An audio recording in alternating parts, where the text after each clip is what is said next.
இறுதியாக மக்கள் ஜன இளைஞர் கழகத்தின் வழக்கறிஞர் தோழர் செயல்முருகன் அவர்கள் உரையாற்றுவார்.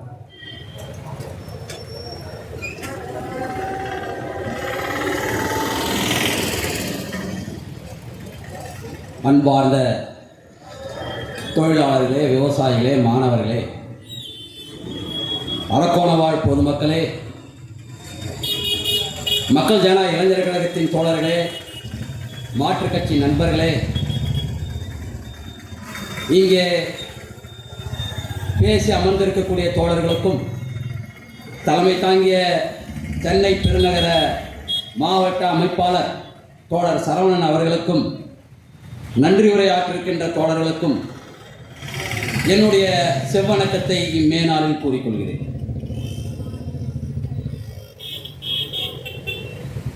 எல்லாரும் வழக்கமாக மேனாளான 1ஆம் தேதி ஒரு ஊர்வலமோ பொதுக்கூட்டமோ கொடியேற்றதோ செய்து முடிச்சுடுவாங்க. அவ்வளோதான் கம்யூனிஸ்டுடைய மிகப்பெரிய கடமையாக மாறிவிட்டது. வருஷம் ஆனால் ஏதோ கூட்டம் போடுவாங்க, ஒரு திருவிழா மாதிரி ஒவ்வொரு இடத்துலையும் கம்யூனிஸ்டுகள் மேடை ஏறி ஏதோ பேசிட்டு போவாங்க. மேனாளுக்கும் இன்னைக்கு இருக்கிற நிலைமைக்கும் என்ன சம்பந்தம்? திருவிழாவை பல லட்சம் மக்கள் கொண்டாடுகின்ற இந்த மக்கள் மதத்திலே ஆழ்ந்து ஊறி இருக்கிற நிலைமையிலே மே தினத்தின் முக்கியத்துவம் என்ன தெரியுமா?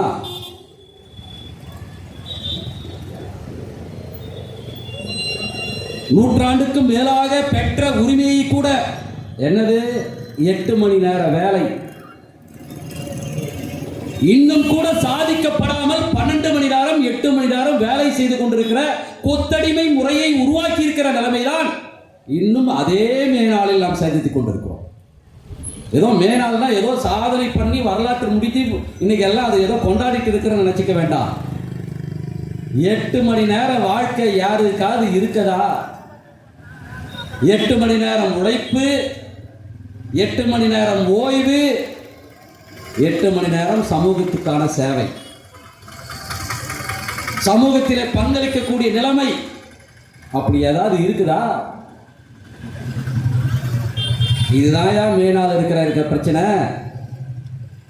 150 ஆண்டுகளுக்கு முன்னால் ரத்தம் சிந்தி பெற்ற அந்த உரிமை 8 மணி நேரம் வேலையை கூட இன்று உத்தரவாதம் இல்லாத ஒரு நாட்டில் வாடுகின்றமே, வெட்கப்பட வேண்டாமா? மேனாளுக்கும் இன்னைக்கு இருக்கிற அனைத்து உழைப்பாளிகளுக்கும் உள்ள சம்பந்தம் இதுதான். மீண்டும் அதே 150 ஆண்டுகளுக்கு பின்னேக்கி சொல்லிட்டு இருக்கிறோம். கேட்டா இந்தியா வல்லரசு ஆயிடுச்சு, வாழ்ந்துடுச்சு, பெருசாயிடுச்சு, கதை விடுறாங்கயா.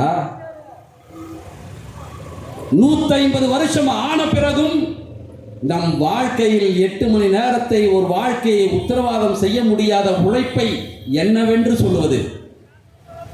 கொடுமை என்ன தெரியுமா? 12 மணி நேரம் 10 மணி நேரம் உழைத்தால் கூட கூலி 10,000 ரூபாய் சொல்றா. மக்கள் எல்லாம் வளர்ந்து விட்டது, இந்தியா வளர்ந்து விட்டது. நாளை வல்லரசு, 2025 வல்லரசு, 2040 வல்லரசு. இதுதான் மோடியின் கூப்பாடு. ஒவ்வொரு நாளும் மக்களை ஏமாற்றிக் கொண்டிருக்கிற கோயபல்ஸ் பிரச்சாரம். 8 மணி நேர வேலையை உத்தரவாதப்படுத்துவது ஒரு பக்கம் இருக்கட்டும், 10,000 ரூபாய் கூலியை வச்சுக்கிட்டு நாளெல்லாம் இங்கிருந்து வெளியே போய் பஸ்லையும் ட்ரெயின்லையும் போய் உழைச்சிட்டு வந்து அங்க சாப்பிட்டும் சாப்பிடாமலும் உழைச்சாலும் கூட 10,000 ரூபாய் வைத்துக் கொண்டு என்னங்க வாழுது? 10 வருஷம் 20 வருஷம் 30 வருஷத்துக்கு முன்னாடியும் அதே 10,000 தான் சம்பளம், குறைந்த கூலி. அன்னைக்கு இருந்த விலை எவ்வளோ? 2,000 ரூபாய் இருந்தா ஒரு குடும்பத்தை நடத்திடலாம். இன்னைக்கு என்ன விலை? அன்னைக்கு அரிசி மூட்டை விலையே 30 ரூபாய் 100 ரூபாய் 30 வருஷத்துக்கு முன்னாடி. அதிகபட்சம் போனால் 300 ரூபாய். அதுவே 300 ரூபாய்ன்றதே பெரிய விலையேற்றம். ஆனால் அதே 10,000 வாங்கி வைத்துவிட்டு இன்று அரிசியின் விலை 1,500 ரூபாய். எப்படி வாழ்றது? மேதிடத்துக்கும் நமக்குமான சம்பந்தம் இங்கேதான் வாழ்கிறது. எதை நாம் போராடி பெற்றதாக நினைத்துக் கொண்டிருக்கிறோமோ அது நம்மிடம் இல்லை. அதை மீண்டும் கொண்டு வந்து நிறுத்துவதற்கு இந்த மேனாளில் சபதமேற்கும் நாளாகத்தான் இந்த மேனாள் கம்யூனிஸ்டுகளால் கொண்டாடப்பட வேண்டிய விஷயமாக பார்க்கப்படும். சூளுரைக்கும் நாள். இது ஏதோ நமக்கு சம்பந்தம் இல்லாத நாள் நினைச்சுக்காதங்க. கொத்தடிமை வாழ்க்கையிலிருந்து நம்மை மீட்குவதற்காக மீண்டும் போராட வேண்டிய அவசியத்தை வலியுறுத்துகின்ற நாள் தான் இந்த மேனாள். விவசாயிகளுடைய வாழ்க்கை முன்னேறிடுச்சா?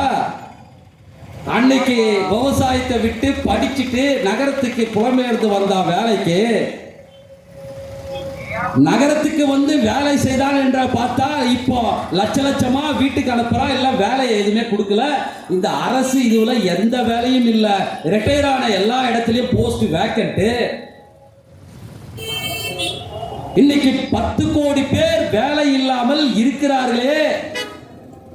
வேலை இருக்க வேண்டிய இடத்தில் 80% பேருக்கு வேலை இல்லாமல் நிலைமை இருக்கிறது. மோடி பூசாமல் பொய் சொல்கிறார். இது பொய் தகவல் என்று.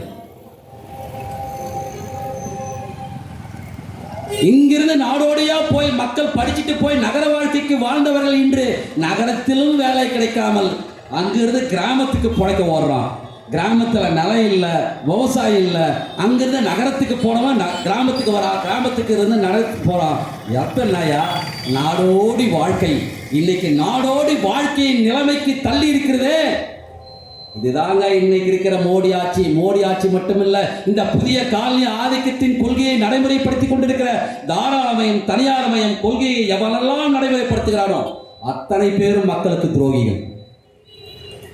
அதனுடைய உச்சபட்சம் என்ன? உச்சபட்சம்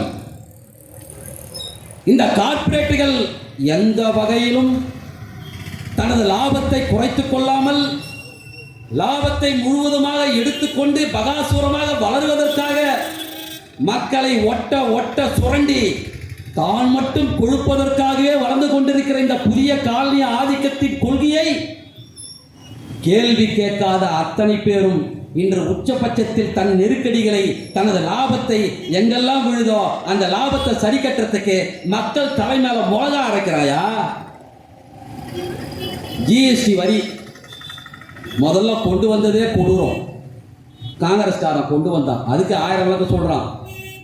அந்த ஜிஎஸ்டி வரியை அதையே ஆயுதமாக பயன்படுத்தி கொண்டு இன்று சொல்றான், இன்று வரலாறு காணாத லாபத்தை ஜிஎஸ்டியிலே இன்னைக்கு இந்தியா வரி வசூல் செய்திருக்கிறது என்று சொல்லி சாதனையா. என்ன சாதனை? வைர நெக்லஸுக்கு 2% வரி. வைர நெக்லஸுக்கு 2% வரி. நாம சாதாரணமா காலடி போடுறோமே அதுக்கு 18% வரி. ஹோட்டல்ல போய் சாப்பிட்றோமே 18% வரி. சாப்பிட்றத வயிற்றுல அடிச்சுட்டு நெக்லஸுக்கு வரி கொடுக்குறாயா? என்னையா அரசாங்கம் இது? வைர நெக்லஸ் எவன் போடுவான்? யாருக்கான ஆட்சி நடந்து கொண்டிருக்கிறது? கார்ப்பரேட்டினுடைய வரியை 45%இருந்து படிப்படியாக குறைத்து 25%க்கு மாற்றி இருக்கிறானே அவனா பரமையாடைய பாவம் பரதேசி. அவனுக்கு சாப்பாட்டுக்கு வழி இல்லாம தற்கொலை செய்து கொண்டிருக்கிற ஒரு பரதேசி. அவனால எதுவுமே செய்து கொள்ள முடியாத ஒரு நிலைமையா? அவனுக்கு வரி குறைப்பாயா? எவ்வளோ? 45%இருந்து படிப்படியாக குறைக்கப்பட்டு இன்று 25%, வரியை ஏற்றாந்து குறைத்து வச்சிருக்கிறான். 2%, 5% வரி இருந்த பொருட்களை எல்லாம் எல்லாவற்றையும் விலையேற்றி எடுத்து போய் இன்னைக்கு 18%, 24% என்று வைத்துக் கொண்டிருக்கிறானே. எவன் ஆட்சியா நடக்குதுங்க? கேட்கிறான். தேர்தல் அறிக்கையில இன்னைக்கு பேசுறான். காங்கிரஸ்காரன் ஏதோ வழக்கம் போல பாஜகவிலே மோடி முதலமைச்சராக இருக்கும் பொழுது வாய் சவடாலே வடையை சுட்டு இருந்த மோடி ஏதோ மாநில உரிமைகளுக்காகவும் மக்கள் உரிமைகளுக்காகவும் மோடி எப்படி பேசி அன்னைக்கு ஏமாத்தி ஆட்சிக்கு வந்தாரோ இன்னைக்கு அதே மாதிரி காங்கிரஸ் பேசுது. நாளைக்கு செய்யறானா இல்லையா ஒரு விஷயம். ஆனா பேசுறது கூட பொறுத்து கொள்ள முடியல. அவனால் சொல்லுகிறான் பிஜேபி என்னன்னு, இவர்கள் பறித்து கொடுக்க போகிறார்களாம். யார்கிட்ட இருந்து? சாதாரணமாக சொத்து வச்சுக்கிறவங்களாம் பறித்து கொடுக்க போகிறோம்.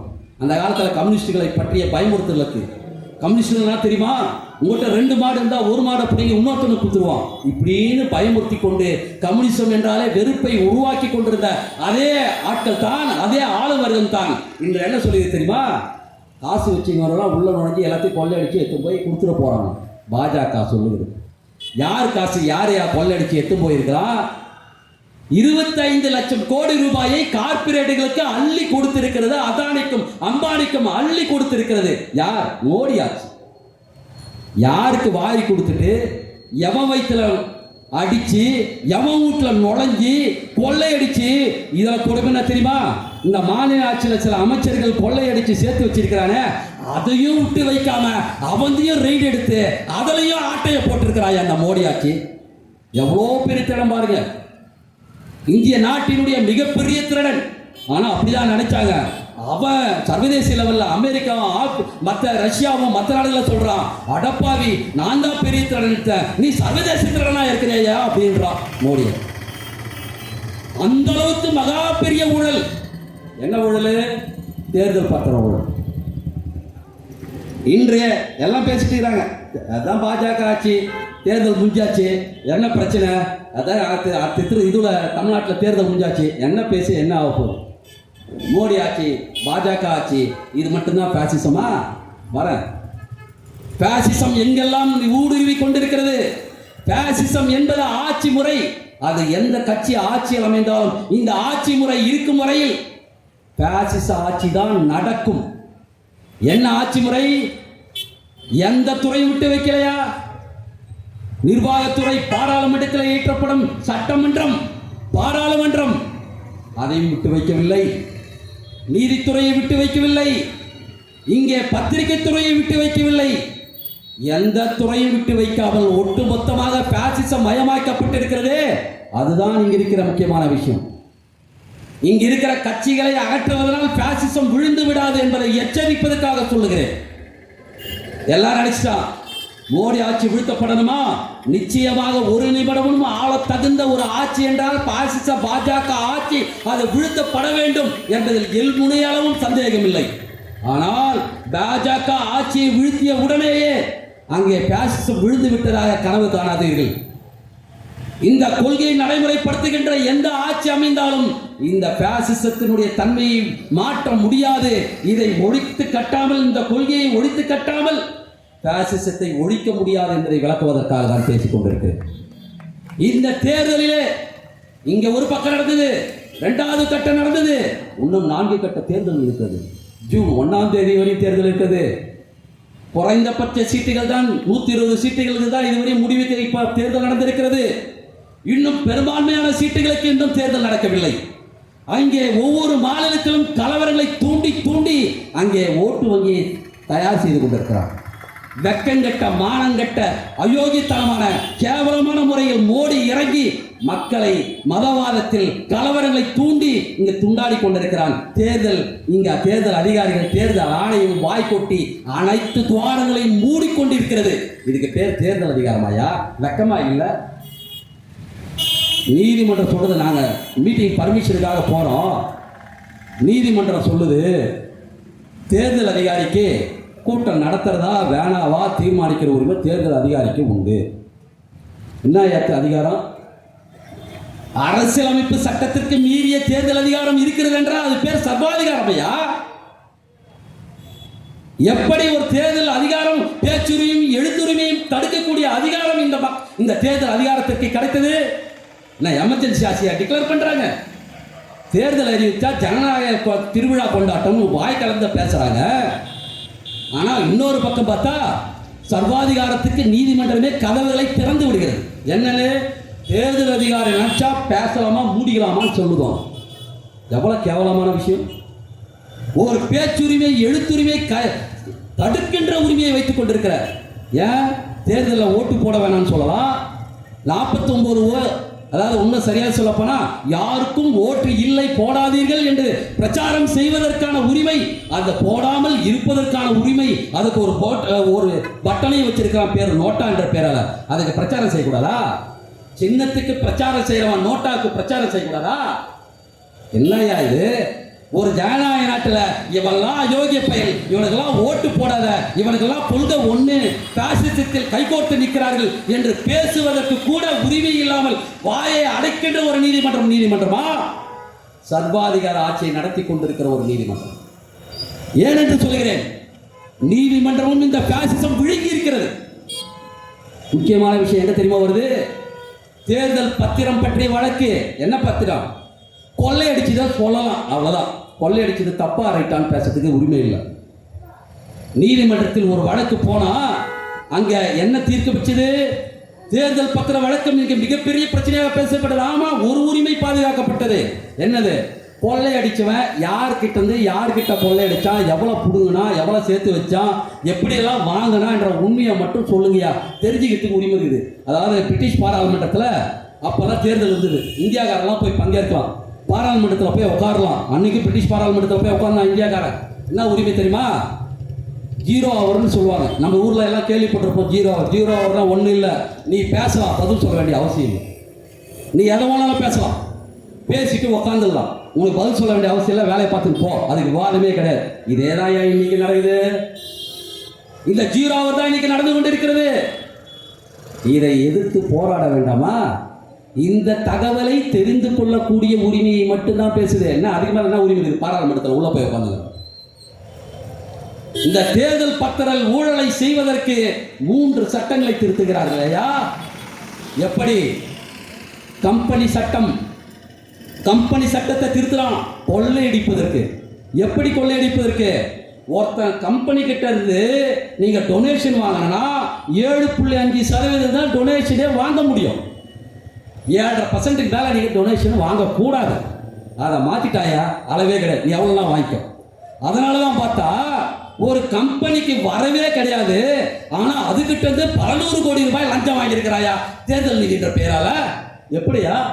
ஒரு கம்பெனிக்கு லாபம் வரலாம், லாபம் வந்ததுல ஏதோ ஒன்று கொடுப்பான், ஆனா 100% கொடுக்குறான்னு வச்சுக்க, அங்க நஷ்ட கணக்கு காட்டுறான், ஆனா அதுக்கு மேல கட்சிக்கு நிதி வாங்கலாம். இதுக்கு பேர் என்னையா? இப்படி ஒரு கொள்ளை. இந்த கொள்ளையை தெரிஞ்சுக்கலாம், அது கம்பெனி சட்டத்தை திருத்திதான், அதை பத்தி கேள்வி இல்லை. அடுத்தது FRC ஆக்ட். என்னது? Foreign regulation control act. வெளிநாட்டு அந்நிய நிதியை தேர்தல் அல்லது இங்கே நிதி வாங்குவதற்கு தடை விதிக்கப்பட்ட சட்டம்.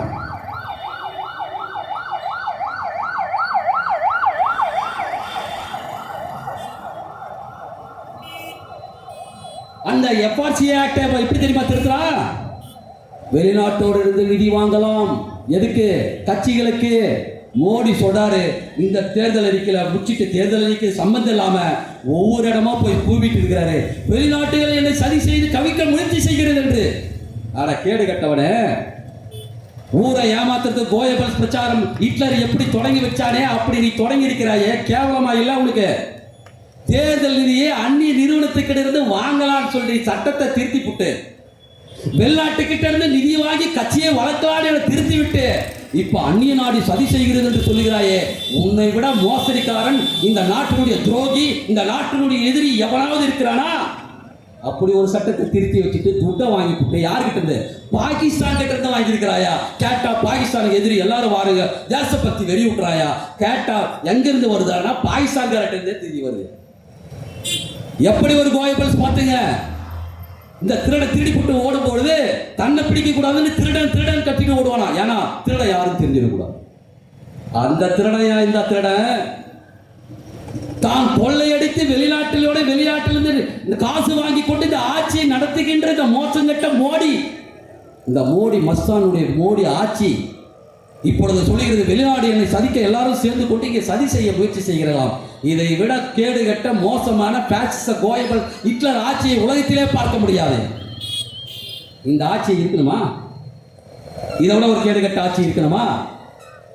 ஏன் என்று சொல்கிறேன் என்றால், சரி 12,000 கோடி வாங்கலாம், 16,000 கோடி வாங்கலாம், இப்படி பல தகவல்கள். எதுக்கே வாங்கலாம்? எல்லாரும் வாங்கிறத பற்றி தான் பேசுகிறான். எதுக்குயா வாங்கினா? இந்த நாட்டினுடைய கார்ப்பரேட்டுகள், அம்பானியும் அதானியும், அந்நிய நாட்டு கார்ப்பரேட்டுகள் எல்லாம் நம் நாட்டில் இலவசமாக இல்லது அடிமாட்டு விலைக்கு நம் இயற்கை வளங்களை, நாட்டு வளங்களை அனைத்தையும் கொள்ளையடித்து மலிவான விலையில் அள்ளி கொண்டு செல்லுவதற்காக லஞ்சம் கொடுத்து இந்த ஆட்சியிலே தனது ஏலத்தை எடுக்கிறானையா. அதுதான் இந்த தேர்தல் பத்திர ஊழல். ஒரு பக்கம் எம்பி எம்எல்ஏ கிட்ட இருந்து ஈடி ரைடு விட்டு வாங்குறது ஒரு பக்கம், அது பிரதானமா பேசுறாங்க. ஆமா, அது என்னது? இதை அம்பலப்படுத்தி எந்த எதிர்கட்சியும் பேசிவிடக்கூடாது அவர் என்று வாயை அடைப்பதற்காக, எதிர்கட்சிகள் மீது தாக்குதல் தொடுப்பதற்காக வாங்கப்படுகின்ற விஷயம். ஆனால் அதை விட மிக ஆபத்தான இன்னொரு விஷயம் இருக்கிறது. அதை எவனும் பேசுவதற்கு கூட தயாரில்லை. அம்பானியும் அதானியும் தனக்கு தேவையானதை, அல்லது டாட்டாவும் பிர்லாவும் கோயங்காவும் தனக்கு தேவையானதை, இங்கே அமெரிக்க கம்பெனிகள் மான்சென்டாவும், இங்கே பிளிப்கார்ட்டும் அமேசானும் இப்படி எல்லாம் உள்நாட்டில் நுழைஞ்சி கொள்ளையடித்து மலிவான விலையில் இயற்கை வளங்களை அடித்து கொள்ளையடித்து போவதற்காக அந்த கட்சிகளுக்கு கொடுக்கும் கையூட்டு தான் ஐயா. அதற்கு சட்ட அங்கீகாரம் தான் இந்த தேர்தல் பத்திரம். இதெல்லாம் வெளியே தெரிஞ்சது பாதி, பர்சனலாக போனது மீதி. அது இப்போ ஆதாரம் இப்போது கேட்டால் எதுவும் இல்லை. அதுக்கு ஒரே ஒரு ஆதாரம் பிஎம் கேர் ஊழல்.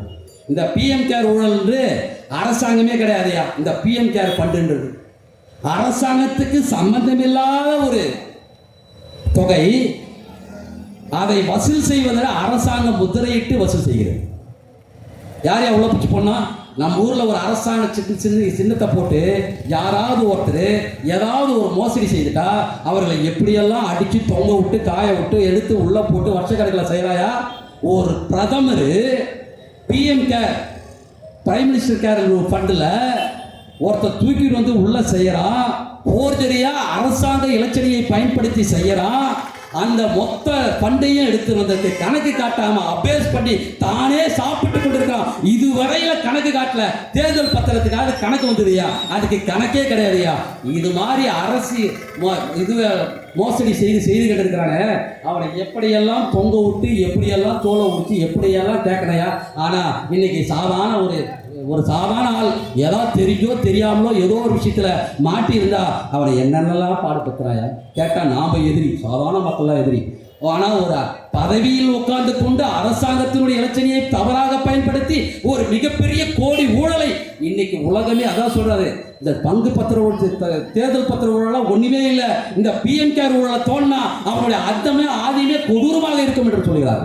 இந்தியா வித்து போயிட்டாயா, இந்தியாவே மொத்தம் சாப்பிட்டான். இப்படி ஒரு ஆட்சியை உலகத்தில் பார்க்க முடியுமா? உலகத்தினுடைய கோட்டீஸ்வரர்கள் பட்டியல் தெரியுமா?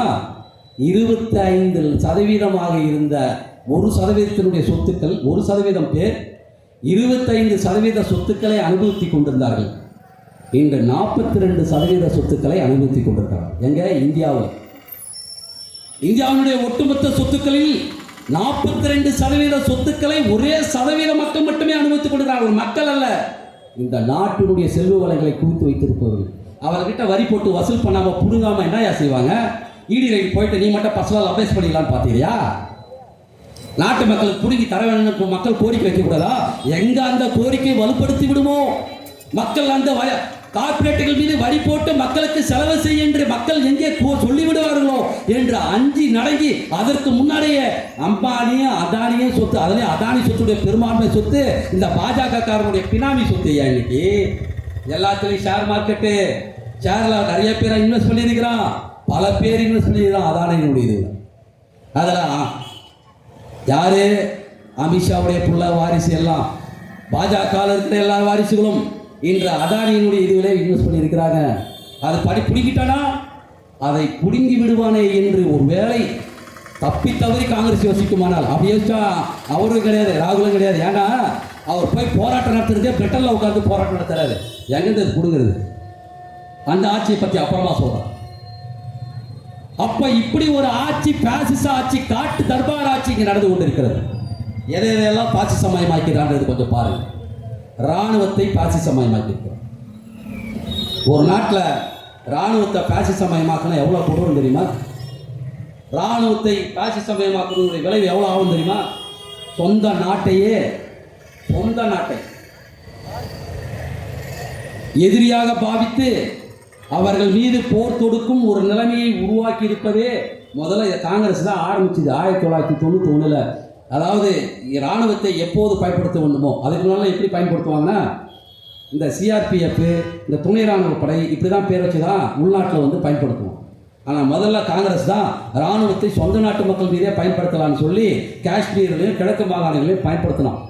அதை மோடி பயன்படுத்திக்கிட்டு போன 2019ஆம் ஆண்டு புல்வாமா தாக்குதல் என்ற பெயராலே உள்நாட்டிலேயே மக்களை அழித்து, காஷ்மீர் மக்களை அழித்து அன்று ஓட்டு கேட்டு அன்னைக்கு எதுவுமே நடக்கலையா?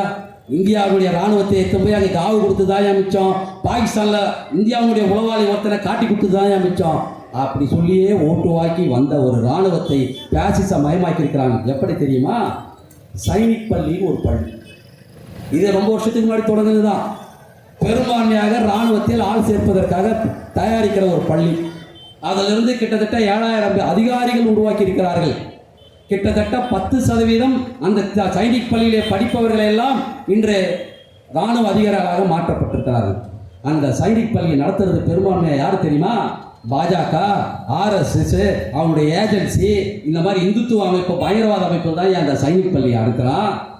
அதனுடைய விளைவு என்ன தெரியுமா? 2 விஷயம் நடந்திருக்குது. இராணுவத்தில் ஆள் சேர்ப்பை சிறுபான்மையினரை சேர்க்கவே இல்லை. நன்னா புரிஞ்சுங்க. ஒரு இராணுவத்திலோ எந்த ஒரு இதிலோ அனைத்து மக்களும் பங்கேற்கவில்லை என்றால் அது பாசிசமயமாக்கப்படும்.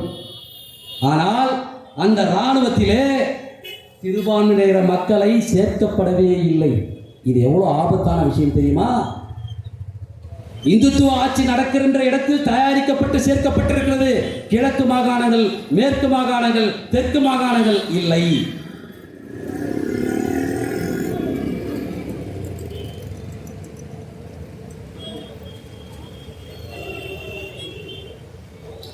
அதுக்கு அர்த்தம் என்ன? இந்த மாகாணங்கள்லாம் சேர்க்கப்படலைன்னா இந்துத்துவ பயங்கரவாதம், இந்துத்துவ மூளை சலவை இராணுவத்திலே செய்யப்பட்டிருக்கிறது. இப்படி ஒரு சைனிக் பள்ளியை, இராணுவத்தை உருவாக்கும் பள்ளியை நடத்தி கொண்டு அதை எப்படி மாற்றிட்டா? அக்னிபாத்னு ஒரு திட்டத்தை கொண்டு வந்து நாட்டிலேயே தேசபக்தியை கான்ட்ராக்ட் விட்டவன் இந்த மோடி கும்பல் ஐயா. நாட்டில் எதையோ கான்ட்ராக்ட் விடுவான், தேசபக்தியை கான்ட்ராக்ட் விட்டாயா? இவன் தான் சொல்றான், ராணுவம் தேசத்தின் சொத்து, ராணுவம் நாம் பாதுகாக்க வேண்டிய விஷய சொத்து, அதை மதிக்கப்பட வேண்டும், அது புனிதமானது என்று சொல்லிவிட்டு அந்த ராணுவத்தையே கான்ட்ராக்ட் ஆகிட்டியே. எதை வைத்து சொல்லுகிறாய்? தேசபக்தியை எதை வச்சு வெறியூட்டுற? எத்தும் போய் இந்துத்துவ காலிகளை எல்லாம் ராணுவத்தில் சேர்த்து அவர்களை வெறியூட்டி வேட்டையாடி விட்டு ஒரு கட்டத்துக்கு மேலே அவனுக்கு பைத்தியம் தெரிஞ்சிடும். பைத்தியம் தெரிஞ்ச உடனே 4 வருஷத்துக்கு மேலே வச்சுட்டு இருக்க முடியாது. அவனை வீட்டுக்கு அனுப்பு, 10,000 ரூபாய் சம்பளம், நீ செஞ்ச வேலைக்கு போ, வீட்டுக்கு போ. இந்த அக்னிபாத் திட்டம் திட்டமிட்டு இராணுவத்துறையை தனியார் மயமாக்குவது நோக்கமாக கொண்டது. ஏற்கனவே இராணுவ தளவாடம், இராணுவ கொள்முதல் எல்லாத்தையும் தனியார் மயமாக்கிட்டாயா?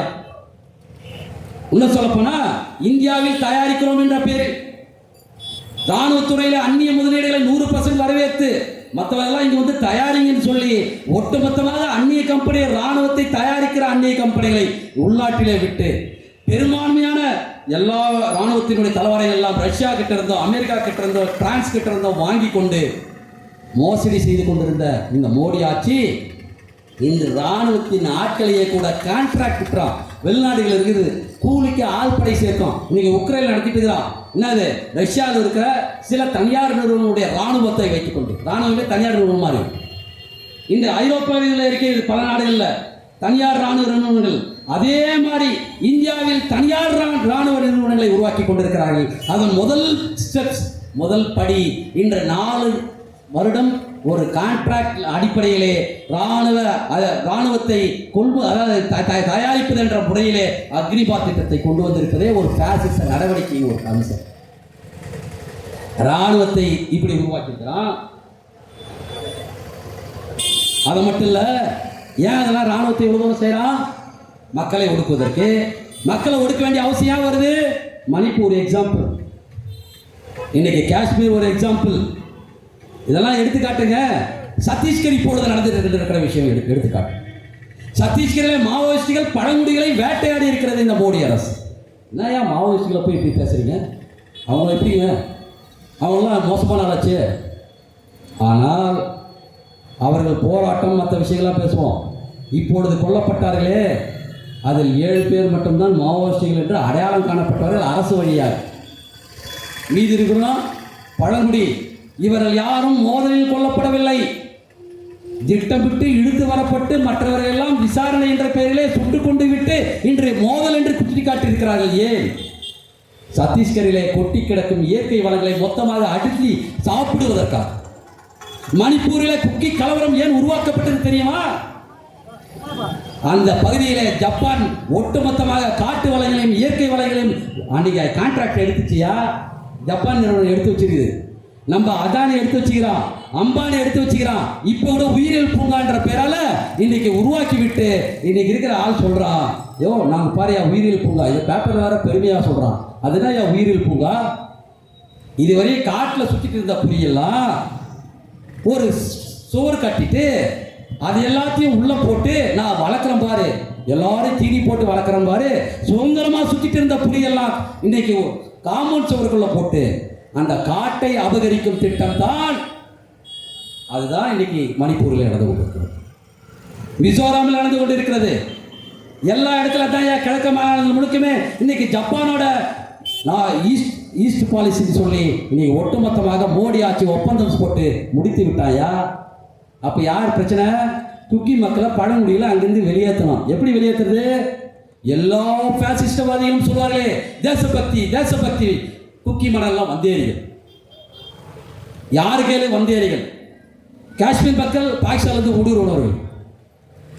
பஞ்சாப்ல எடுத்துட்டா பாகிஸ்தானிலிருந்து ஊடுருவனர்கள். தமிழகத்தில் கொஞ்ச நாளைக்கு இலங்கையிலிருந்து ஊடுருவனர்கள். இப்படி எல்லாம் ஊடுருவல் வந்தேரிகள் என்று கூச்சலிட்டு தேசபக்தி இவரெல்லாம் வெளியேற்ற வேண்டும் வெளியேற்ற வேண்டும் என்று குரல் கொடுத்து கொண்டிருப்பதனுடைய என்ன அம்சம் தெரியுமா? அந்த காட்டு வளங்களை இயற்கை வளங்களை ஒட்டுமொத்தமாக அப்படியே சாப்பிடும். இந்த அப்படியே சாப்பிட்ற வேலையை இன்னைக்கு திட்டமிட்டு செய்து கொண்டிருப்பது இந்த மோடி ஆட்சி, மோசமான ஆட்சி. அதற்கு ராணுவம் தேவைப்படுகிறது, அதற்கு ஒரு காரணம் தேவைப்படுகிறது. இன்னைக்கு குக்கி மக்கள் வந்தேரிகள் என்ற பெயரால் அவர்கள் மீது மோத விட்டு அழித்து அவர்களை அந்த காட்டு பகுதியிலிருந்து அப்புறப்படுத்தி அந்த காட்டை அப்படியே சாப்பிட திட்டமிட்டுக் கொண்டிருக்கிறது மோடி ஆட்சி. இதுதான் இன்னைக்கு மோடி ஆட்சியுடைய வித்தை. காஷ்மீரே இன்னைக்கு 2ஆக பிளவுபட்டு இருக்கிறது. என்ன காரணம்? உள்ள போய் ஒரு சொத்தை வாங்க முடியாதுயா. காஷ்மீர் காரணம் வச்சுதான் உள்ள சொத்து வாங்க முடியும். என்ன சொல்றான்? நாம் எல்லாம் காஷ்மீரிலே போய் சொத்து வாங்க வேண்டும், அதற்கு தடையாக இருக்கிறது. நாம் எல்லாம் இந்தியர்கள், நாம் ஒரு அங்கல நிலத்தை கூட வாங்க முடியவில்லை என்று இப்போ எல்லாத்தையும் மாத்திட்டாயா. ஒரு அங்கலமாவது நம்மளால போய் வாங்க முடியுதா? ஆனா வெளிநாட்டுக்கார அமெரிக்காவும் அம்பானியும் அதானியும் அங்க இருக்கக்கூடிய கனிம வளங்களை கொள்ளையடிப்பதற்கு கான்ட்ராக்ட் போட்டு விட்டாயா? யார் போய் கொள்ளையடிக்கிறதுக்கு? கார்பரேட் போய் காஷ்மீரிலே இருக்கக்கூடிய லடாக் பகுதியில் இருக்கக்கூடிய செல்வ வளங்களை விற்பதற்கு, அவர்களுக்கு கான்ட்ராக்ட் கொடுக்கிறதற்கு, உரிமை பெறுவதற்காக மக்களுக்கு உரிமை வேண்டும் என்று பொய் சொல்லி ஏமாத்தி ஓயல் பிரச்சாரம் செய்து இன்னைக்கு காஷ்மீரை துண்டாடி இருக்கிறார் ஐயா. இது பேர தேசபக்தி. நாட்டை துண்டாடி துண்டாடி துண்டாடி ஏதோ மாவோயிஸ்டுகளும் இங்க இருக்கிற மற்ற போராளிகளும் தான் நாட்டை துண்டாடுவதாக ஏமாற்றிக் கொண்டிருக்கிறார்களே.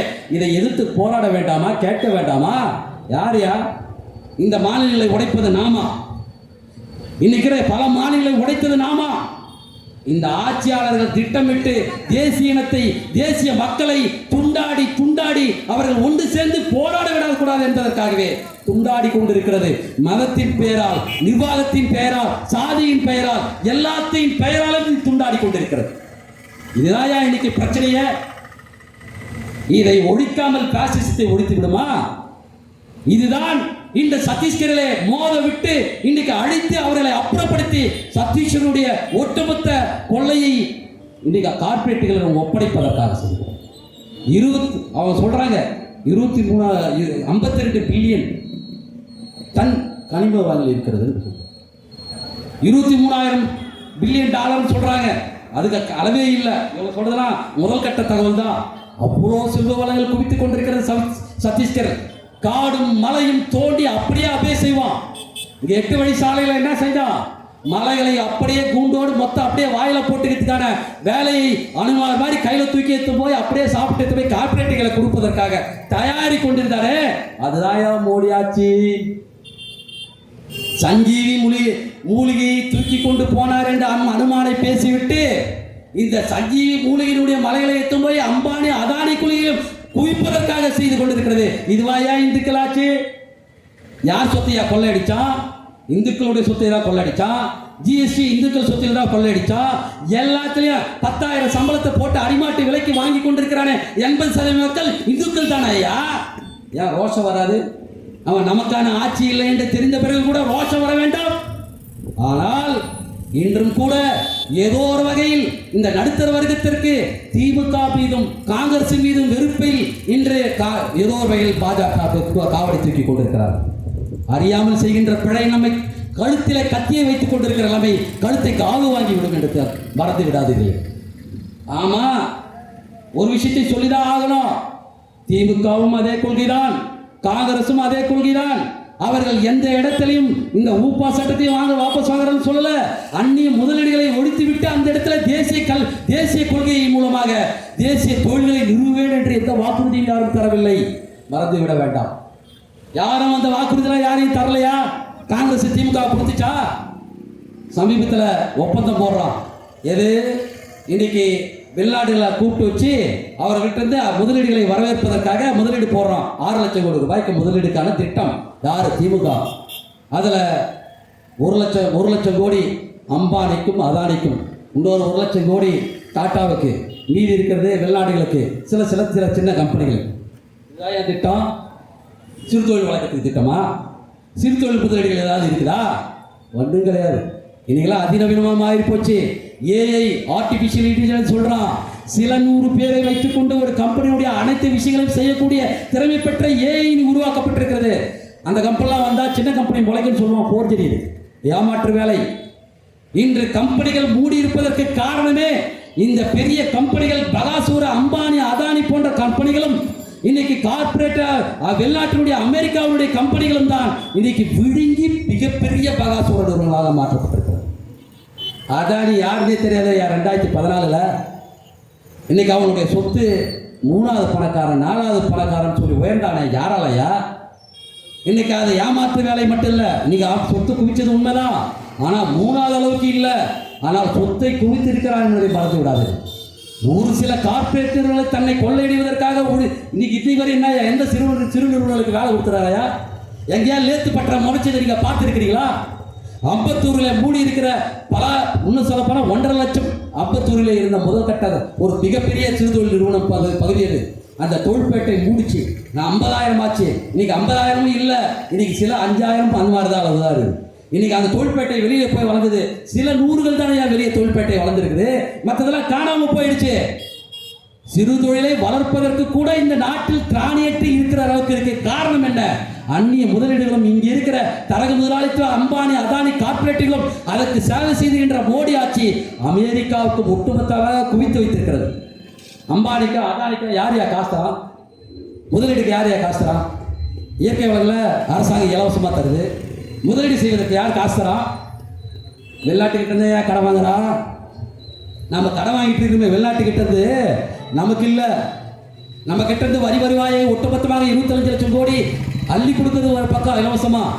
நாம் எதனா ஒரு 1 லட்சம் கோடிக்கு எதனா இலவசம் கேட்டால் ஐயோ இலவசம், ஐயோ இலவசம். இதெல்லாம் மக்களை சோம்பேறி ஆக்கிடும்.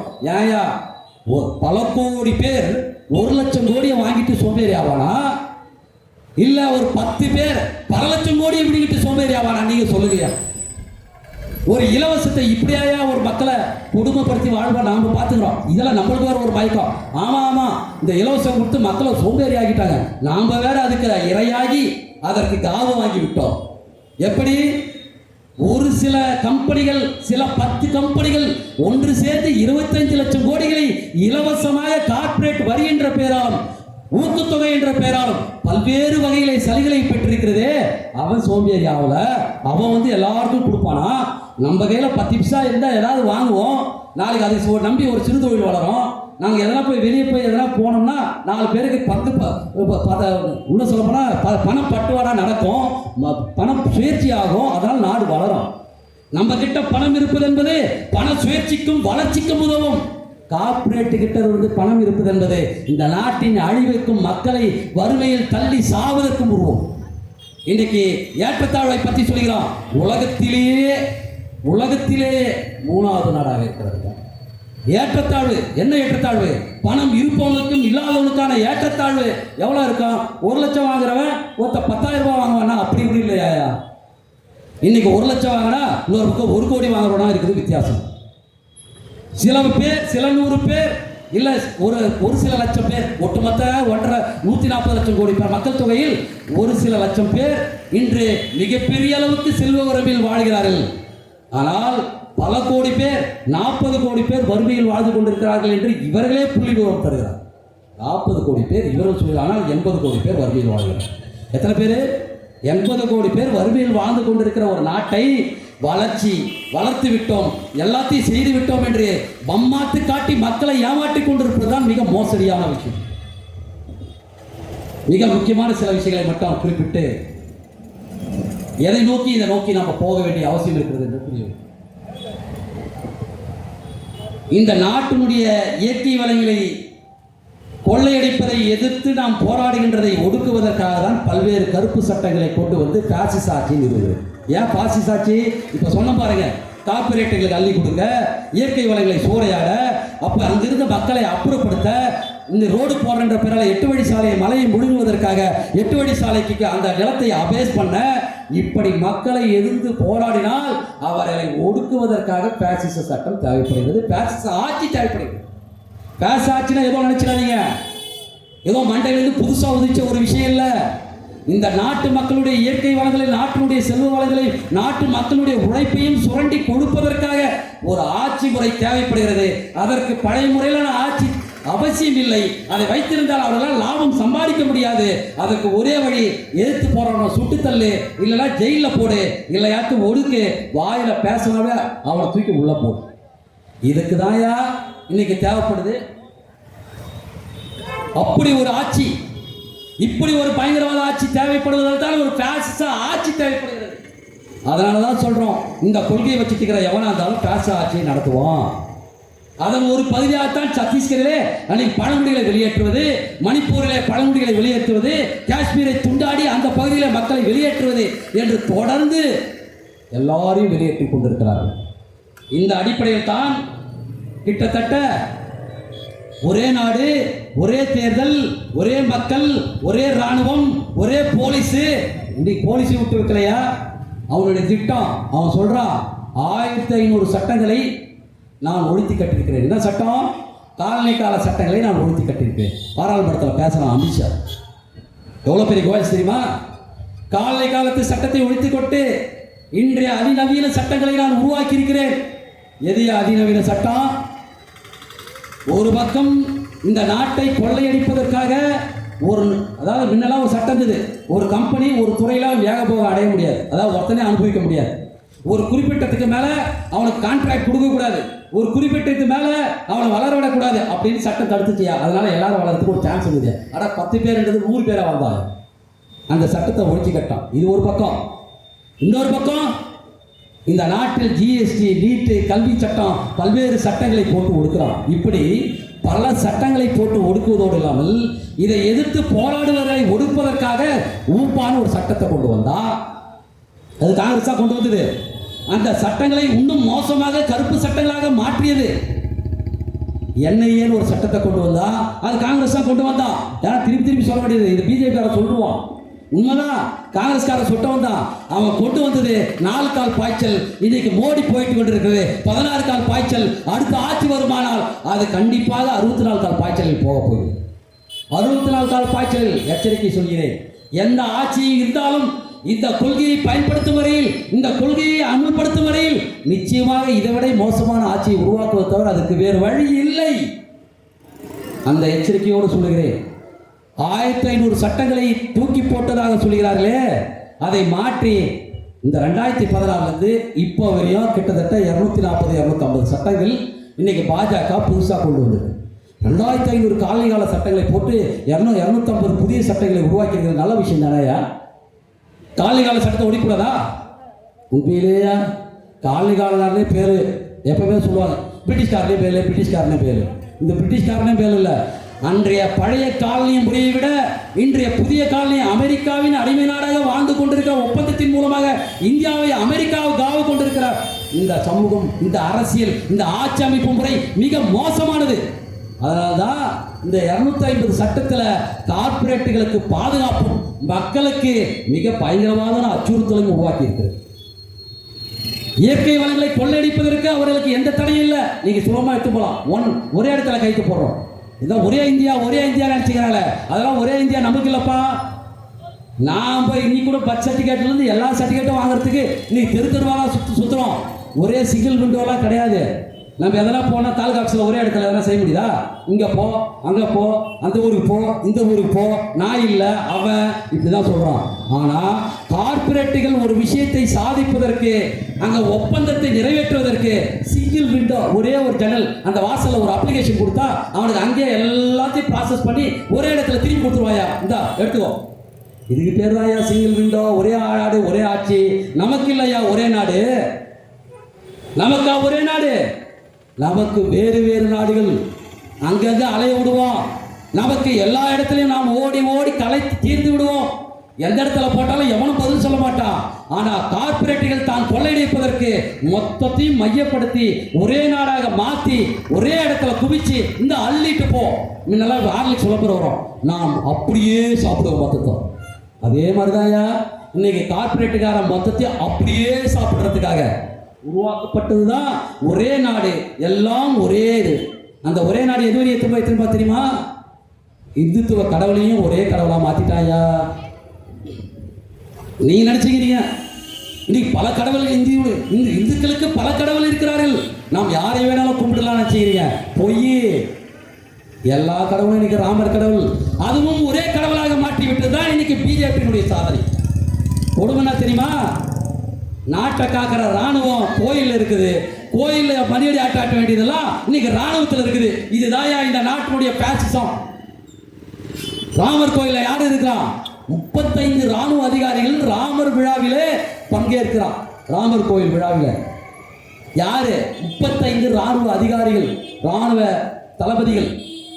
தளபதிகள் கோயிலே மணியாட்ட வந்து விட்டார்கள். இன்னைக்கு மதவாதத்துக்கு வந்து விட்டான். இங்க கோயில மணியாட்டிட்டு இருந்தவன் எடுத்த மாதிரி ராணுவத்தில் சேர்க்கிறான், சைனிக் பிள்ளை என்ற பேரால. இன்னைக்கு காவி மையம் என்ற பேரா. இதுதான் இன்னைக்கு இந்துத்துவ பாடி ஆட்சி செய்திருக்கிறது. இந்த ஒரே கடவுள் திட்டத்தையும் இன்றைக்கு செயல்படுத்தி கொண்டிருப்பது இந்த மோடி ஆட்சி. இது இந்துக்களுக்கான ஆட்சியா? நீங்களே யோசிச்சீங்க. பல கடவுளை கும்பிட்டு கொண்டு இருந்த ஒரு இந்து கடவுள்கள், இந்து மதம் இன்று ஒரு கடவுளாக மாற்றப்பட்டு கொண்டிருக்கிற இந்துத்துவ ஆட்சி முறைதாயா. அதுதாயா இந்துத்துவம். இன்னைக்கு கடவுளையும் ஒருமயமாக்கிட்டு இருக்கிறான். ஏன்? இந்த நாட்டு மக்கள் இந்த அந்நிய மூலதனத்திற்கும் அமெரிக்காவுக்கும் மோடி ஆட்சி சேவை செய்ய மூடிட வைக்க வேண்டும் என்றார். மக்கள் எழுந்து போராடிவிட்டால், அரசாங்கம் தான் இதற்கு காரணம் என்று போராடிவிட்டால் அரசாங்கம் கவுந்துரையா? அதுக்கு என்ன செய்யலாம்? 2 பேர் ஆட்சி மோதிக்கும்.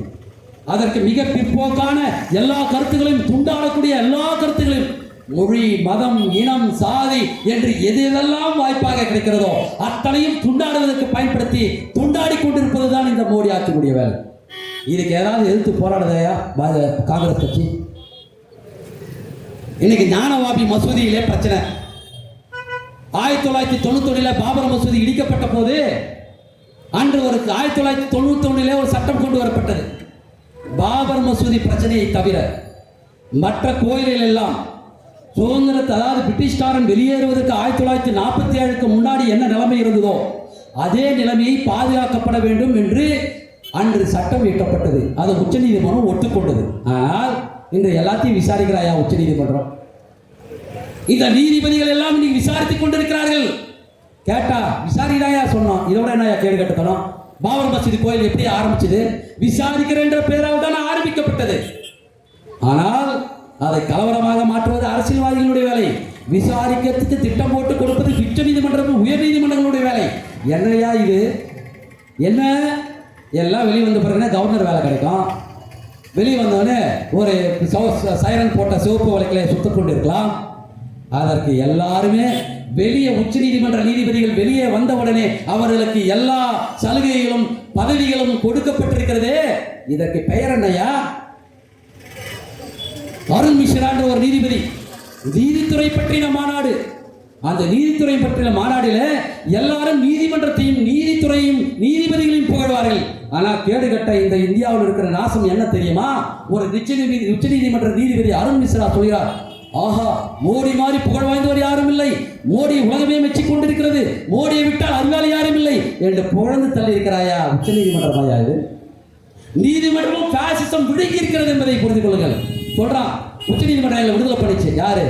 பாபர் மசூதி இடித்த எல்லாரையும் எல்லாம் விடுதலை பண்ணிச்சு. ஏன் விடுதலை பண்ண மாட்டான்? சொல்லுது என்ன சொல்லுச்சு? பாபர் மசூதியை இருந்த இடத்தில் இடித்துக் கொண்டிருந்த இடத்துல அப்புறப்படுத்தி விட்டு அந்த இடத்துல கோயிலை, ராமர் கோயிலை கட்டுவதற்கு அனுமதி. பாபர் மசூதி இன்னொரு இடத்துல ஒரு 5 ஏக்கர்ல போய் எடுத்துக்கோ அப்படின்னு சொல்லி அங்க கொடுக்குறாங்க. இதுவரை அந்த கோயிலே கட்டல, நீங்க அரசே முன்னின்று கோயில் கட்டுது, இது உச்ச நீதிமன்றம் அப்ரூவல் கொடுக்குது. அந்த நீதிபதிகள் போய் பங்கேற்கிறார்கள். முன்னாள் நீதி அரசர்கள் எல்லாம் அங்கே விழுந்து கிடக்கிறார்கள். ஒரு ராமர் கோயிலை திறந்து வைப்பதற்காக ஒரு இப்படி வரிந்து கட்டி கொண்டு செய்திருக்கிறதே. இந்த உச்ச நீதிமன்றத்தினுடைய அன்றைய சேவை இன்று எப்படி மாறி இருக்கிறது? ஒரு பயங்கரவாத இந்துத்துவ பயங்கரவாத ஆட்சியை மாற்றிருக்கிறது. நீதித்துறையும் விட்டு வைக்கவில்லை. நீதிபதிகள் அந்த பாபர் மசூதி இடத்திலே ராமர் கோயிலை கட்டிக்கொள்ள வேண்டும் என்று சொன்ன தீர்ப்பு சொன்ன போது கூட இந்த 1991 ஆண்டு விதிகளை மதிக்க வேண்டும் என்று பெயரளவுக்கு சொல்லிவிட்டு, இங்கே இடிக்கப்பட்டது குற்ற நிகழ்வு, அவர்கள் தண்டிக்கப்பட வேண்டும் என்று சொல்லிவிட்டு யாருமே இடிக்கல. யாரையா அப்ப இடிச்சா? யாரையா தண்டனை? அதுவா இடிச்சா? அதுவா இடிச்சு விழுந்துச்சா? குற்றவாளி இனி வரையும் கண்டுபிடிக்கல. உச்ச நீதிமன்றம் மற்ற நீதிமன்றங்கள் என்னையா படிச்சு வேற வார்த்தை தான் பயன்படுத்தணும். இடித்தவர்கள் இடித்தது குற்றம், ஆனால் இடித்தது எனக்கு யாரும் தெரியாது. இதை விட ஒரு மோசடியான விலகம் பார்த்தீங்களா? இவரையெல்லாம் உச்ச நீதிமன்றம் ஏற்கனவே குற்றம் சாட்டவர்கள் கண்ணுக்கு தெரிந்து ஆகிய இடித்துக் கொண்டு போட்டோவையும் வீடியோவையும் போட்ட அந்த எல்லாம் இருந்தும் கூட அவர்களெல்லாம் குற்றமற்றவர்கள். அவர்களெல்லாம் இடிக்க சொல்லலையா? மேலே உட்காந்துன்னு சும்மா உட்காந்து கை தட்டிட்டு இருந்தாங்க. அவங்க ஐயோ இடிக்காதீங்க இடிக்காதீங்க இடிக்காதீங்கன்னு பாவம் பாதுகாத்து கொண்டிருந்தார்களாம். அவர்கள் தெரியாமல் இடித்து விட்டார்கள். அவர்கள் என்ன செய்வார்கள் என்று விடுதலை ஆனார்கள். உச்ச நீதிமன்றத்தில் மற்ற நீதிபதிகள் எல்லாம் விடுதலை செய்துவிட்டு இந்த பாசிச சக்திகள் நடமாடுவதற்கும் நீதிமன்றம் ஒரு காரணமாக மாறி இருக்குது. நீதிமன்றம் பாசிசம் விழுங்கியாச்சா? விழுங்கியாச்சு. இன்று எந்த விஷயத்திலும் தலையிடுறது கிடையாது. ரொம்ப பேசுறீங்கன்னா இதெல்லாம் கொள்கை முடிவு, நான் தலையிட முடியாது. மக்கள் போய் எதனா கேட்கட்டுமே, அதெல்லாம் ஒத்துக்க மாட்டேன், நீ செஞ்சுதான் ஆகணும், அது கொள்கை முடிவு இல்லை. ஒரு கொள்கை முடிவில் போய் நீங்க கேட்டீங்கன்னா நீதிமன்றம் மக்களை கண்ணை மூடிக்கொண்டு அப்படி ஒரு நிவாரணமே கேட்கவில்லை என்றாலும் உள்ளே நுழைந்து தலையிடுமா. அதுக்கு ஒரு மிகப்பெரிய மோசடி இவிஎம் தீர்ப்பு. இவிஎம் தீர்ப்புல கேட்டது என்னையா? போட்டோ ஓட்டி என்னால் என்னன்னே தெரிஞ்சிக்க முடியல. அதுக்கு தானே தீர்ப்பு கொடுக்கணும். மீண்டும் பழைய முறைக்கு போகக்கூடாதுன்னு ஏன் தீர்ப்பு கொடுக்கணும்? ஓட்டு சீட்டுக்கு யாருன்னா போக சொன்னாங்களா? மெஷின் வச்சுக்கோ, அவங்க போட்டது. பல நாடுகள் ஓட்டு சீட்டுக்கு போயாச்சு, மிக வளர்ந்த நாடுகள் போயாச்சு, பல நாடுகள் போயாச்சு. சரி ஓகே, ஆனால் இன்னைக்கு கேஸ் போட்டது என்ன? நான் பார்க்கறது, நான் போட்டதை என்னால் கண்ணில் பார்க்கணும், எனக்கு தான் ஓட்டு விழுந்துதான் என்று நான் பார்க்க வேண்டாம். நாங்கள் லைட் எரியதெல்லாம் நம்ப முடியாது, எனக்கு பிரிட்டச்சில் கண்ணில் காயத்தையா அப்படின்றார். அதை என்னங்கன்னு சொல்கிறான். ஆனால் மீண்டும் பழைய முறைக்கு போக முடியாது என்று சம்பந்தமில்லாத தீர்ப்பை வழங்கியிருக்கிறார்கள். என்னையா நாடு? கேட்காத தீர்ப்புலாம் கொடுப்பாங்க, கேட்காத விஷயத்தெல்லாம் இன்டர்பிரேஷன் பண்ணுவாங்க, அதாவது விளக்கம் தருவாங்க. யாரெல்லாம் அந்த விளக்கம் கேட்டாங்க? நீதித்துறையும் ஏதோ ஒரு வகையில் பாசிசத்தை விழுந்து கொண்டிருப்பது தவிர்க்க முடியாது. இதுதான் நீதித்துறையுடைய நிலைமை. பாராளுமன்றத்தின் நிலைமை பார்த்தோம். 205 கருப்பு சட்டங்களை, கார்ப்பரேட்டுக்கான சட்டங்களை விழுங்கி இருப்பது. ராணுவத்திற்கான இன்னைக்கு மிகப்பெரிய நிலைமை 3 துறைகளாக இருந்த, அதாவது குறிப்பாக தரைப்படை, வான்படை, கடற்படை என்று இருந்தது. மொத்தத்துக்கான தனித்தனி தளபதியை எல்லாம் முறித்து கட்டி ஒரே ராணுவ தளபதியின் கீழ் கொண்டு வந்திருக்கிறார்களே. இது மிகப்பெரிய அச்சுறுத்தல், மிகப்பெரிய பயங்கரவாதம். இதன் மூலமாக இந்துத்துவத்தை நேரடியாக அமல்படுத்துவதற்கான வழிமுறை. ஏனென்றால் இது ராணுவ ஆட்சிக்கு கூட நேரடியாக வழிவகுக்கக்கூடியது என்று அச்சம் தெரிவித்தார்கள் பல்வேறு ராணுவ அதிகாரிகள். இந்த பக்கம் ராணுவம், இன்னொரு பக்கம் பத்திரிகை துறை. இதெல்லாம் அம்பலப்படுத்திட்டாலையா? ஏதோ தெரிஞ்சு இன்னைக்கு எல்லா பத்திரிகையும் எவன் விழுங்கிட்டான்னு தெரியும். கடந்த காலங்களில் என்ன நடந்துட்டு இருக்குதுன்னு தெரியும். எல்லா பத்திரிகையும் அப்படியே சாப்பிட்டாயா மோடி ஆட்சியும், அம்பானி, அதானி, இங்கே இருக்கிற பெரிய டாடா, பிர்லா போன்ற நிறுவனங்களும் எல்லா ஊடகத்தையும், பெரிய ஊடகத்தையும் எல்லாம் சாப்பிட்டு விட்டாயா. அதனால்தான் ஒண்ணுமே இல்லாத மோடியை ஊதி பெருசாக்கி அவர் பெரிய சர்வதேச தலைவர் மாதிரி செஞ்சுட்டு இருக்கிறான். அவன் எப்படி சர்வதேச தலைவர்னு அப்புறமா சொல்றான். ஒரு 5 நிமிடம் தான் அது மட்டும். ஆனால் இந்த ஊடகங்களே எப்படியெல்லாம் வேட்டையாடினார்கள் தெரியுமா? நியூஸ் கிளிக் உட்பட, வயர் உட்பட பல பத்திரிகை நிறுவனங்கள் வேட்டையாடப்பட்டது. உங்களுக்கே தெரியும். சன் டிவிக்கு வந்தவர், வெளியே போனவர், பல ஊடகங்களை இன்னைக்கு யூடியூப் நடத்திட்டு இருந்தோம்னா, முன்ன ஒரு காலத்தில், ரொம்ப காலத்துலலாம் இல்லை, ஒரு 4 வருஷத்துக்கு முன்னாடி இதே பெரிய நிறுவனங்களில் இன்னைக்கு இப்போ நாம் எதெல்லாம் பெரிய ஊடகம்னு சொல்கிறோமோ அந்த நிறுவனங்களில் வேலை செய்திருந்தவங்க தான் அவங்க கருத்து மோடிக்கு எதிராக இருப்பது என்பதற்கு காரணத்துக்காக அவரை எல்லாம் வேட்டையாடப்பட்டு துரத்தப்பட்டார்கள். அப்படி வேட்டையாட முடியாத வயர் போன்ற பல்வேறு எதிர்கருத்துக்களை பேசுகின்ற அவர்கள் யாரோ இன்னைக்கு தேசியத்தை பேசிக் கொண்டிருப்ப, இல்லாட்டி உன்னை சுதேசியத்தை பேசிக் கொண்டிருக்கிற நிறுவனங்கள் ஒன்றும் கிடையாது. ஆனால் இருக்கிற மோடியை அம்பலப்படுத்தி கொண்டிருக்கிற ஒரு காரணத்திற்காக, மோடியை எதிர்த்து வேற ஏதோ ஒரு காட்சிக்கு ஆதரவு கொடுத்துக்கின்ற காரணத்துக்காக அந்த நிறுவனங்கள் எல்லாம் வேட்டையாடி கொண்டிருக்கிற ஒரு மோசமான அவல இல்லை. எங்கேயாவது பார்த்துருக்கிறையா? நியூஸ் கிளிக் ஆசிரியரை ஊப்பா சட்டத்தில் போடுறான். ஏன் உத்தரப்பிரதேசத்தில் ஒரு பெண் பாலியல் பலாத்காரத்துக்கு உட்பட்ட போது அங்கே செய்தி சேகரிக்க போன ஒரு பத்திரிகை ஆசிரியரில் உள்ள பூச்சி போட்ட உலகத்தில் கேரளா பத்திரிகையுடைய ஆசிரியர் அவர் உள்ள பூச்சி போட்ட உலகத்தில் மிகப்பெரிய கொடுமை எங்கன்னா தெரியவையா? ஒரு விஷயத்தை உத்தரப்பிரதேசத்திலே ஒரு சிறிய பெண் வன்புணர்வு செய்யப்பட்டு கொல்லப்பட்டதை மக்கள் மத்தியிலே அம்பலப்படுத்த வேண்டும், செய்தி சேகரிக்க வேண்டும். அவர் அம்பலப்படுத்துவாரா இல்லைன்னு தெரியாது. செய்தி சேகரிக்க வேண்டும் என்று சென்றவரை எத்து போய் ஊப்பா சட்டத்திலே போட்டார். யாருக்காக இந்த ஊப்பா சட்டம் செயல்படுறது பாருங்க. அம்பானி அதானிய நாட்டை காட்டி கொடுத்து, இந்த நாட்டை கூட்டி கொடுத்து ஒட்டுமொத்தமா அபேஸ் பண்ற அவன் மேல ஊப்பா சட்டம் எதுவும் பாயல. இந்த நாட்டை அந்நிய எல்லாரும் உள்ள நுழைஞ்சு இன்னைக்கு பார்த்தாயா, இன்னைக்கு இந்தியாவிலே ஹெராயினோ அபீனோ கஞ்சாவும் கடத்தல ஒரு எங்க துறைமுகம் தெரியுமா? அதானியுடைய குஜராத் துறைமுகம். அவன் மீது ஊப்பா சட்டம் பாஞ்சுதா? இதுவரை 30,000 கிலோ கஞ்சா கைப்பற்றப்பட்டதாக சொல்லுகிறார்கள். 30,000 கிலோ கஞ்சா, ஹெராயின் போன்ற போதைப் பொருட்கள் அதானியின் துறைமுகத்திலே கைப்பற்றப்பட்டதாக சொல்கிறார்கள். அதானிக்கு பங்கே இல்லையா? குஜராத்துக்கு பங்கே இல்லையா? குஜராத் மாடல் ஆட்சி இது. இவர்கள் எல்லாம் இந்த ஆட்சியை வைத்துக் கொண்டு எல்லாத்தையும் செய்கிறாங்க. அவர்கள் மீது ஊப்பா சட்டம் பாயல. இதையெல்லாம் அம்பலப்படுத்தி கொண்டிருக்கிற வயர் மீதும், நியூஸ் கிளிக் மீதும், இந்த மாதிரி செய்தி சேகரிக்க மற்ற மக்கள் மீதும், ஆசிரியர்கள் மீதும் இன்று ஊப்பா சட்டத்தை, கருப்பு சட்டங்களை ஏவி ஒடுக்குகிறது. இன்று எப்படி இருக்குது பாத்தியா? கடைசியா மஞ்சள் புகைன்னு சொல்லி ஒரு பாராளுமன்றத்தில் ஒன்று போட்டார்கள். யாரு? 4 இளைஞர்கள், பகத்சிங் ஃபேன்ஸ் கிளப் அப்படின்னு பேரில் இருக்கக்கூடிய ஒரு 4 இளைஞர்கள். எந்த அரசியல் கட்சியிலும் பெருசாக ஈடுபட்ட வரலாறு கிடையாது. அவர்கள் பெரிய அதிகாரங்களும் கிடையாது. அவர்கள் பெரிய கட்சியிலும் இருக்கிற நபர்களும் கிடையாது. ஆனால் பாராளுமன்றத்துக்குள்ளே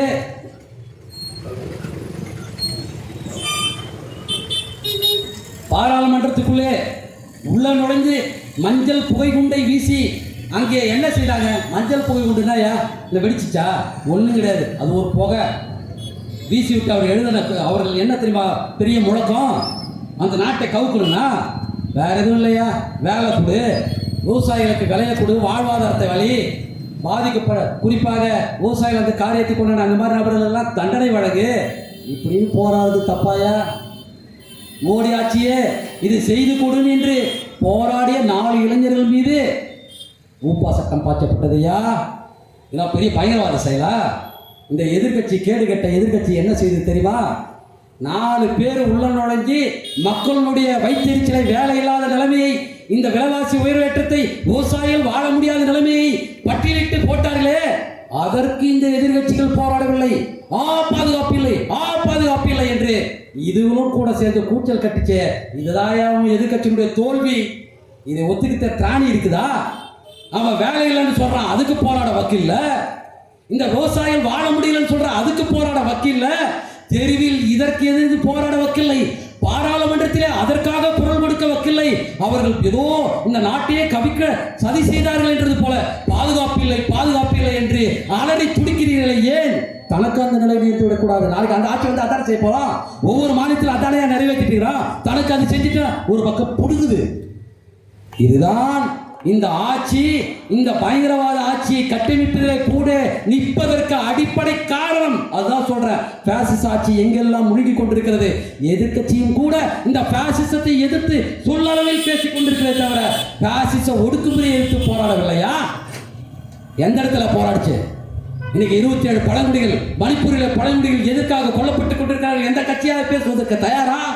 ஜப்பானிடையே ஒட்டுமொத்தமாக இந்த இயற்கை வளங்கள் ஒப்படைக்கப்பட்டிருக்கிறது என்று ஈஸ்ட் இந்தியா பாலிசியை பற்றி பேசுவதற்கு தயாரா? கிழக்கு இந்திய பாலிசி என்ற பெயரால தயார் இல்லையா? இதுதான் இன்றைய இருக்கிற நிலைமை. இந்த நிலைமை ஏதோ எல்லாரும் சொல்றாங்க, இதை பார்ப்பனர்கள் இந்துத்துவ பயங்கரவாதம் என்பது இந்துத்துக்கள் என்ற காரணத்தினால்தான் பாஜக RSS என்ற அமைப்பு ஆரம்பத்திலேயே முளைவிட்டு அது ஒரு பயங்கரவாத அமைப்பாக உருவானது. ஆமா, எல்லாம் நீ சொல்றதெல்லாம் உண்மை. ஆனால் பாசிசத்திற்கு அடிப்படை இல்லை. இதையெல்லாம் பாசிசம் பயன்படுத்திக் கொள்ளும். ஆனால் பாசிசம் வருவதற்கான இந்த கார்ப்பரேட்டினுடைய கொள்கை, இந்த நாட்டை அந்நியர்களுக்கு கூட்டி கொடுக்கும் கொள்கை, இந்த ஒட்டுமொத்த இயற்கை வளங்களை கொள்ளடிப்பதற்காக மக்களை ஒடுக்க வேண்டிய கொள்கை, அதுதான் பாசிசம். அந்த பாசிச கொள்கையை ஒழிக்காமல் இந்த வடிவங்கள் நாளைக்கு வேற ஒரு வடிவம் வரும். இதுதான் இந்த உலகம் முழுவதும் நடத்தி கொண்டிருக்கிறது. ஏன் அங்கெல்லாம் RSS போய் நடத்துச்சு? RSS வக்காலத்து வாங்கல. RSS ஒரு காரணி. RSS இன்றைக்கு வெளிநாட்டு நிறுவனங்களால் விலைக்கு வாங்கப்பட்ட ஒரு நிறுவனம். இன்று 80% அந்நிய நிதி உள்நாட்டில் வருகிறது என்றால் இன்றைக்கு இந்துத்துவம் NGO, அதாவது இந்துத்துவ தன்னார்வ தொண்டு அமைப்பு என்று செயல்படுகின்ற பல்வேறு அமைப்புகள் 1 லட்சம் பெயரில் இயங்கிக் கொண்டிருக்கிற இந்துத்துவ அமைப்புகளுக்கு இன்னைக்கு அந்நிய நிதி வருகிறது. அந்த அந்நிய நிதியை வைத்துக் கொண்டு இந்த நாட்டிலே கலவரத்தை தூண்டுகிறார்கள். அந்த கலவரம் தூண்டுவதற்கு அந்நிய கம்பெனி உள்ள வந்து முதலீடு செய்து கொள்ளையடித்து போவதற்காக. அதுக்கு தான் RSS வேலை செய்து அதில் அவனும் தன்னுடைய திட்டத்தை செயல்படுத்துகிறான்.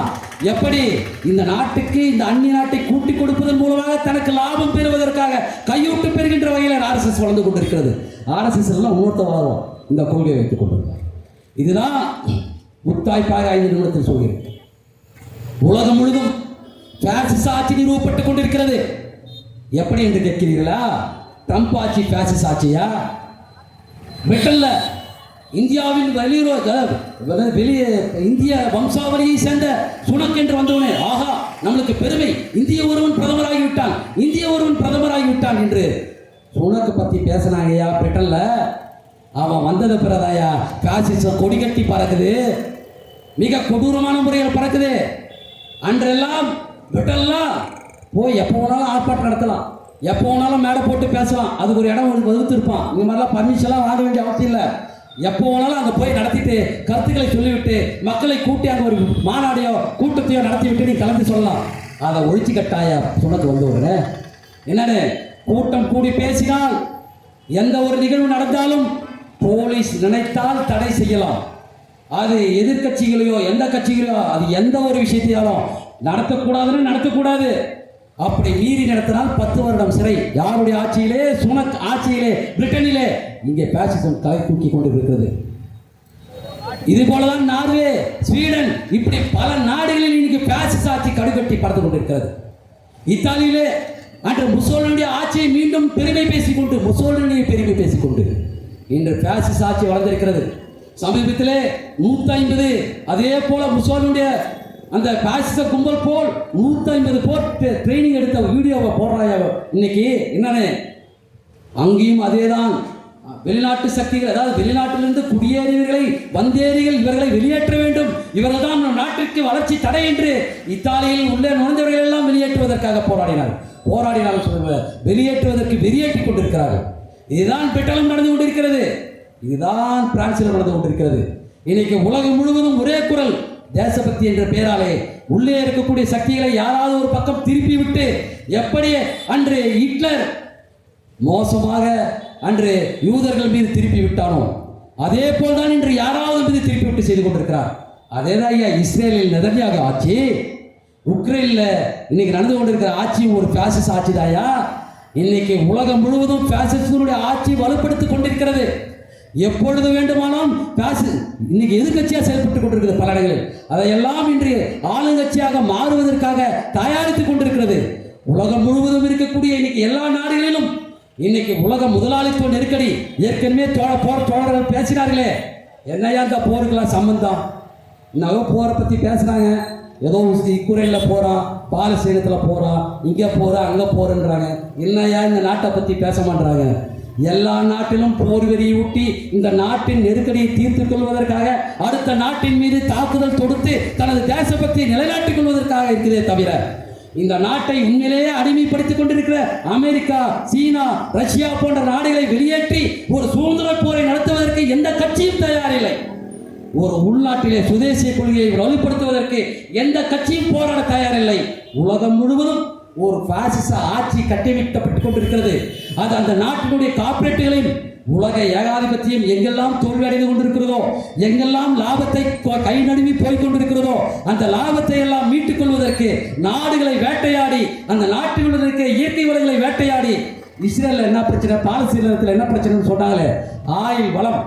இன்னைக்கு எங்க போய் சவுதி அரேபியாவில் போயிட்டு G20 மாநாடு இன்னைக்கு போட்டானே மோடி, எங்க தெரியுங்களா? சவுதி அரேபியாவில் போய் போடுறான். என்னது?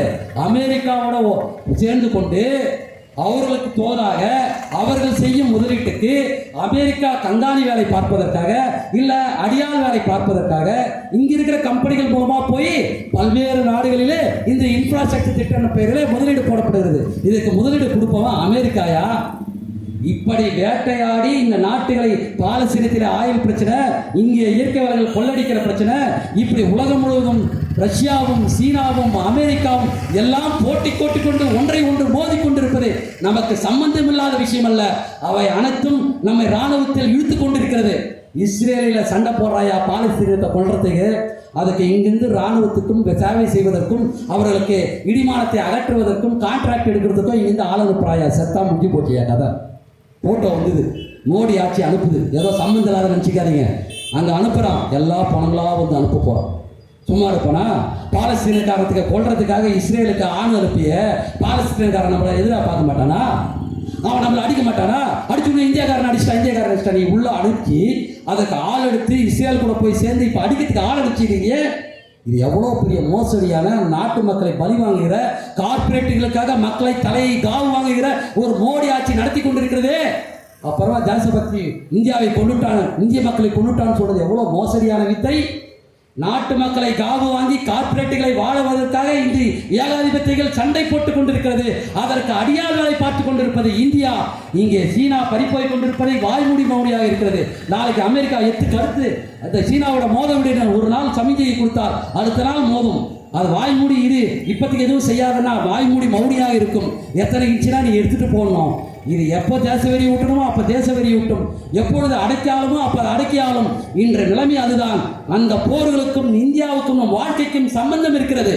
இந்த நாட்டினுடைய பனிப்போர் என்பது அமெரிக்காவும் நேட்டோ நாடுகளும் இந்த ரஷ்ய சீன நாடுகளோடு மோதி கொண்டிருப்பதோ, ரஷ்ய சீன நாடு இன்ற மற்ற நாடுகளை இன்றைக்கு கபலீகரம் செய்து, உக்ரைன், ஆப்பிரிக்கா போன்ற நாடுகளை சீனா இன்னைக்கு கபலீகரம் செய்து கொண்டிருக்கிறது. அந்த நாட்டை கபலீகரம் செய்து கொண்டிருப்பதும் எதற்காக தெரியுமா? நம் போன்ற மூன்றாவது நாடுகளை மக்களை காவு வாங்கி கொண்டு ஏகாதிபத்தியம் சொலித்தோங்கி வளர்வதற்காகட்டும். அதற்காகத்தான் மக்கள் ஜனநாயக இளைஞர் கழகம் உடனடி மாற்றாக தீர்வாக வைப்பது என்று பாசிசம் ஒழிப்பது என்பது ஏகாதிபத்தியத்தினுடைய போர்களை ஒழிப்பது, ஏகாதிபத்தியத்தினுடைய ஆட்சியை ஒழிப்பது, ஏகாதிபத்தியத்தையே ஒழிப்பது. அப்படிதான் நாட்டை அழிக்கிறது இல்லை. அந்த நாட்டு மக்களுடைய தொழிலாளர்களோடு, விவசாயிகளோடு, உலக மக்கள் எல்லாம் ஒன்று சேர்ந்து, ஒடுக்கப்பட்ட தேசங்கள் எல்லாம் ஒன்று சேர்ந்து போராட வேண்டும். இந்த நாட்டின் விடுதலைக்காக ஏகாதிபத்தியத்தை எதிர்த்து போராடுவதில் தான் இந்த பாசிச ஆட்சியினுடைய வீழ்ச்சி இருக்கிறது. அந்த நாட்டு உழைக்கும் மக்களோடு போராடுவதன் மூலமாகத்தான் ஏகாதிபத்தியத்தினுடைய ஆட்சியை அகற்றுவதற்கு நமக்கு பலம் சேரும். ஆகையால் உழைக்கும் மக்களாகிய நாம் தான், எல்லா மக்களும் இன்று தேசத்தினுடைய ஒடுக்கப்பட்ட மக்களாகிய நாம் தான் இந்த மேனாளில் ஒன்று சேர்ந்து, உழைக்கும் மக்களாகிய நாம் ஒன்று சேர்ந்து ஏகாதிபத்தியத்தையும் இந்த பாசிசத்தை ஆட்சி செலுத்திக் கொண்டிருக்கிற நாடுகளையும், இந்தியாவிலே மோடி பாசிச ஆட்சியும் இனி எந்த ஒரு ஆட்சியும் இந்த கொள்கையை பின்பற்றினால் அந்த ஆட்சியும் தூக்கி எறிவோம் என்று சபதமேற்கொண்டால் இந்த மேனால் வாருங்கள், அதற்கு மக்கள் ஜனநாயக இளைஞர் கழகம் போன்ற கட்சிகள் தான் தீர்வு. அதை இல்லை என்றால் நாங்கள் எல்லாம் தெரிந்து சாவோம், நீங்கள் எல்லாம் என்ன என்றே தெரியாமல் செத்து விடுவீர்கள். வாருங்கள் தோழர்களே, நமக்கு பொன்னுலகம் இருக்கிறது படைக்கிறதுக்கு. வாருங்கள் புரட்சிகர இயக்கின் பின்னால் என்று கூறி என்னுடைய உரையை முடிக்கிறேன். நன்றி, வணக்கம்.